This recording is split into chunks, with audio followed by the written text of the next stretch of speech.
বাংলায় encounter culture কি আনা উচিত? সীমান্তবর্তী এলাকাগুলো তো কিছু করতেই হবে। বাংলাদেশিদের এখানে ঢুকবে, এখানে চাষবাস করবে মৌলবাদের, এবং আমাদের হিন্দুদের ওপর আক্রমণ করবে সারা ভারত জুড়ে, সেটা তো আমরা হতে দেব না।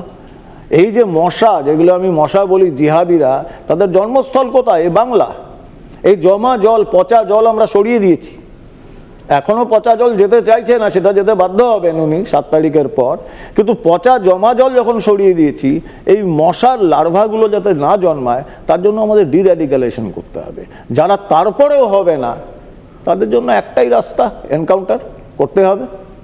আমরা যদি পশ্চিম এই এনকাউন্টার বলাতে তো অনেকে এই মুহূর্তে বামপন্থীরা রাস্তায় নেমে পড়তে পড়ুক, কি অসুবিধার কি আছে? তারা তো এমনি তো পাকিস্তানে যখন অপারেশন সিঁদুর হয়েছে তখন তো তারা রাস্তায় নেমেছে।